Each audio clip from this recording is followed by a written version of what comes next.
9 രൂപങ്ങൾ ഉൾക്കൊള്ളുന്ന ഒരു സൃഷ്ടിയാണ് നവഗുഞ്ചരൻ. പുരിയിലെ ജഗന്നാഥ ക്ഷേത്രത്തിന്റെ ഐതിഹ്യവുമായി ബന്ധപ്പെട്ടാണ് ഈ രൂപത്തിന്റെ ഉത്ഭവമെന്ന് പറയപ്പെടുന്നു.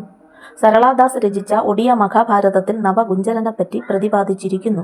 ഈ രൂപത്തിന്റെ തല ഒരു പൂവൻ കോഴിയെയും പാദങ്ങൾ മാൻ, കടുവ, ആന എന്നിവയെയും മുൻകാലിലൊന്ന് താമരയേന്തിയ ഒരു മനുഷ്യഭുജത്തെയും കഴുത്ത് മയിലിന്റേതും മുതുക് കാളയുടെ പൂഞ്ചോട് കൂടിയതും അരക്കെട്ട് സിംഹത്തിന്റെയും വാലൊരു സർപ്പത്തിന്റെ രൂപത്തിലും കാണപ്പെടുന്നു.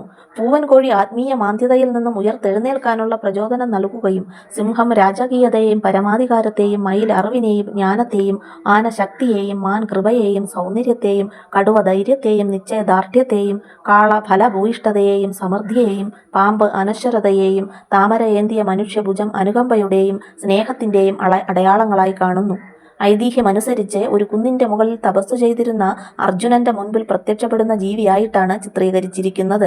ആദ്യം അത്ഭുതവും ഭയവും തോന്നിയ അർജുനൻ ആ ജീവിക്കു നേരെ വില്ല് കുലയ്ക്കുകയും പക്ഷേ നവഗുഞ്ചരനെ വളരെ സൂക്ഷ്മതയോടെ നിരീക്ഷിച്ചപ്പോൾ അതിൽ ഉൾക്കൊള്ളുന്ന ദൈവീക ശക്തിയെ മനസ്സിലാക്കുകയും ആരാധനാമൂർത്തിയായ വിഷ്ണുവിന്റെ പ്രകടനമാണെന്ന് മനസ്സിലാക്കുകയും ചെയ്യുന്നു. അങ്ങനെ ആ ജീവിയെ തല കുനിച്ച് അർജുനൻ നമസ്കരിക്കുന്നു. തുടർന്ന് വിരാട രൂപത്തിന് തുല്യമായ മറ്റൊരു രൂപമാണ് നവഗുഞ്ചരനെന്ന് കൃഷ്ണൻ അർജുനനോട് പറയുന്നു. ഇതിൽ കൃഷ്ണൻ അർജുനനു നൽകിയ സന്ദേശം ഹിന്ദു പാരമ്പര്യം ബഹുസ്വരതയെ ഉൾക്കൊള്ളുന്നു എന്നുള്ളതാണ്.